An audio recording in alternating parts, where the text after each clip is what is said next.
Hi, everyone, and welcome to our February episode, our second episode of the year 2026. Hope your research has been going well so far, and we've got a lot to talk about as we head into the month of February with the webinars and also the Irish Saturday, and also a social gaggle going on for the month of February as well. So let's get right to it.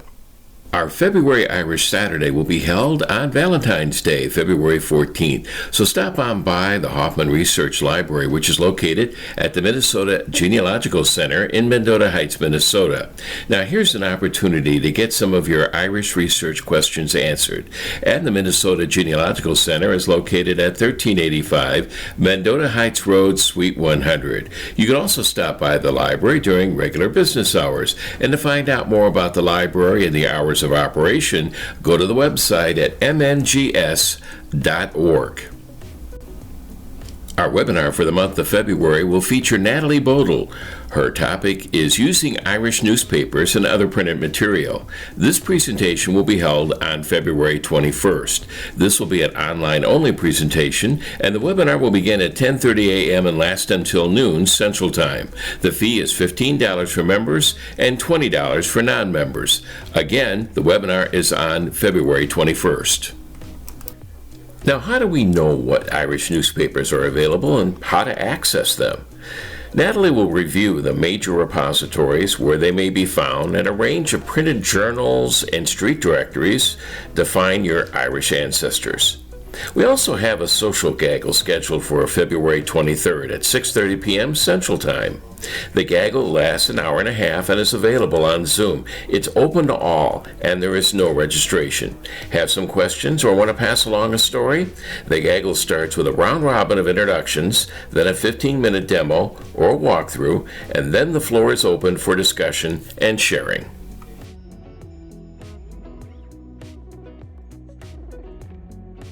You know, we talk about the webinars and Irish Saturday and also the social gaggles each month. So who puts all this together? Well, I had a chance to talk to Trish Little-Taylor, who's co-chair of the Education Committee. They put all these activities together and a little bit behind why we do all this. And basically, we are looking at identifying and hiring 12 speakers a year. The 12 speakers are one a month for our webinars.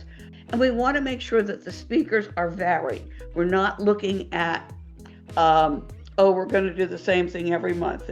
Every speaker is different. And we try to look at who over in Ireland would be a good fit for us and who in this country would be a good fit, because that's the other part of it. The committee's looking at a possible speaker for October. In fact, we've got the whole year ready to go except for December and October, but we've contacted a speaker, and if we get him, it's going to be fantastic, because the topic's going to be Irish in the American Revolution, trying to go along with the American 250. Looking at all the different people that were of Irish descent is important. But we also go into the DNA. So we've got AI for January with Mark. We have Claire Bradley in March talking about DNA. Natalie Bodle is going to be doing newspapers, because a lot of people forget that those newspapers were really the internet of the 17th and 18th century. If there was a good scandal, I'll bet it's in some newspaper someplace, and that's important. Then we're going to have Chris Payton. He's got a new book out called Researching Ancestral Crises in Ireland. He also has one for Scotland. But why did they come over when they came over? We know the famine, which is 1847 to 1852 time frame. But then how come I've got a whole bunch of people who came over in 1863 and then another group in 1870? What was going on in Ireland that made them want to come here? We've never looked into that yet. Chris Payton's a fantastic speaker, and I think it's something that we need to look at. We've got John Grenham coming back, talking about his databases, putting names and people on particular plots of land. But then we've got Curran coming in for the virtual ancestry. But for us on the committee, trying to figure out where do we go next? How do we not make it the same old, can get rather difficult. And we've got some speakers we love to have, like Fiona Fitzsimons. We've got her coming in August.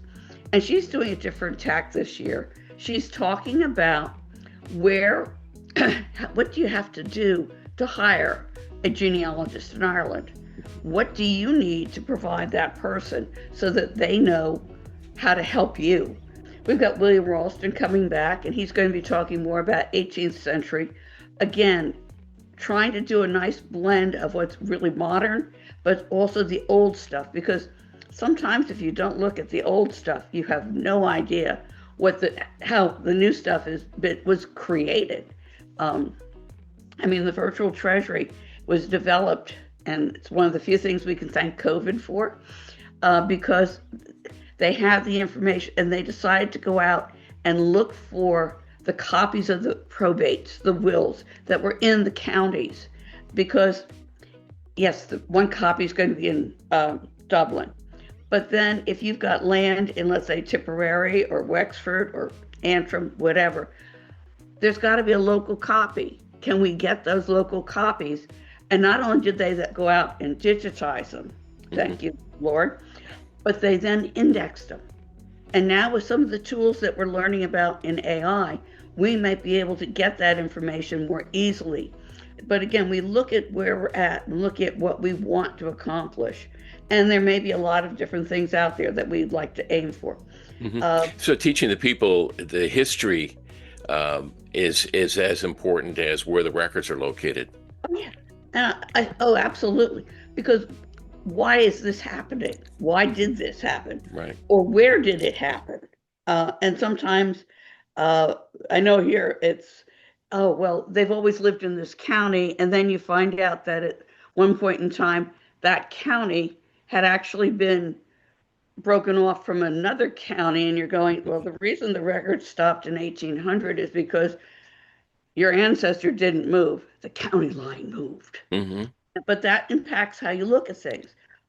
Names, the biggest problem we always have is spelling. Names. Riley is one. I've got more friends with the last name Riley. Go, well, that's the Protestant version. But I don't understand it. My family's Catholic. And you're going, it's called spelling. Mm-hmm. But those are the kinds of things the committee does. We're also getting involved in doing the gaggles this year. And we're doing something different. Instead of having the gaggles just on a random night, we're going to be having them either on Monday or Tuesday evening after the webinar. So if someone goes and listens to Mark Thompson, as an example, on the 17th, the evening of the 19th, if you've got questions that were not covered, you can bring them to that session. This go around, Mary Wickersham's going to be talking about family search and the full text search that they're doing, which has been generated by AI.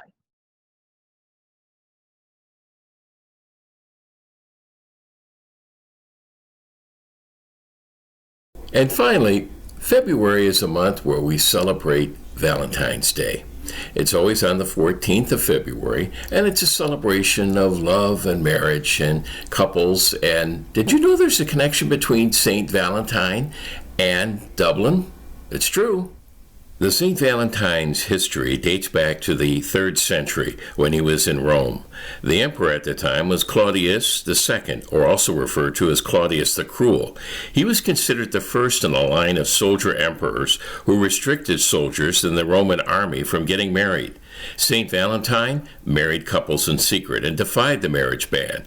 He was eventually arrested and executed on the 14th of February in the year 269. Thus, the 14th of February is not only Valentine's Day, but also the feast day of St. Valentine. St. Valentine's remains are scattered in Madrid, Spain, Prague, the Czech Republic, and Glasgow, Scotland. But did you know that some of his remains are also located in Dublin? The patron saint of love and marriage and freedom of religion is located at the Church of Our Lady of Mount Carmel on Whitefriars Street in Dublin. The month of February is a very busy time at the church with not only national and international media interest, but also many couples who stop by at the shrine of St. Valentine to receive a blessing. Some also stop by at the shrine to seek healing from various illnesses. And St. Valentine is also the patron saint of those who suffer from epilepsy. So how did St. Valentine's remains end up in Dublin, Ireland? Well, that goes back to the 1800s and Father John Spratt. He was a prior at the Whitefriar Church at the time, and Father Spratt was a prominent figure in Dublin and was known as a tireless worker for the homeless and the poor. He was a very popular figure at the time, and Father Spratt was in Rome in 1835 on a preaching tour, and during an audience with Pope Gregory XVI, he was presented with the relics of St. Valentine. This was a gift to Father Spratt, but it was also a token of esteem from Pope Gregory. It was also a gesture of solidarity between the Catholics of Ireland and the Vatican. The remains of St. Valentine was interred in 1836 and has been there ever since. The Whitefriar Church does offer tours of the shrine and the church itself.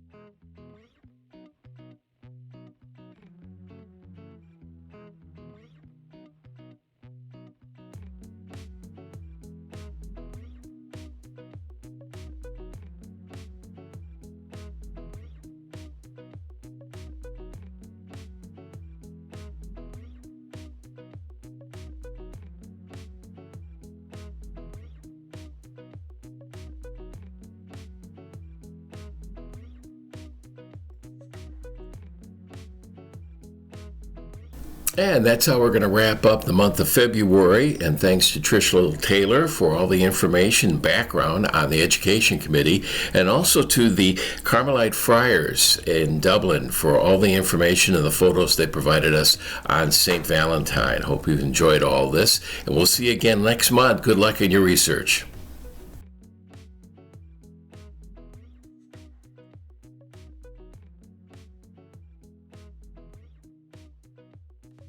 Are you a member of the IGSI? You're not, but you'd like to be? Here's all you have to do. Head to the website at irishgenealogical.org. There you'll find the join link on the left side of the page, and that's where you can sign up and become a member. You can also register for any of the webinars this year on the website as well. And as a member, you can also see past webinars from the previous year. And besides enjoying all the members' benefits, you can always sign in and go over many of the programs and services that the IGSI has to offer. And that would include viewing past webinars, surname interests, the e-newsletter. Would you like to be a volunteer at the IGSI? Here's all you have to do. Get on the website at irishgenealogical.org and scroll down to the volunteer link. There you can see all the options that are available to you. That would include helping out with the Irish Fest in Minnesota, or any of the social and educational programs, or you could even help out with the social media platforms and podcasts, or the SEPS magazine and Genealogist newsletter. Just click on the Volunteer Now link and sign up. For more information about the Irish Genealogical Society International, go to the website at irishgenealogical.org. And for more information on the podcast, contact podcast@irishgenealogical.org.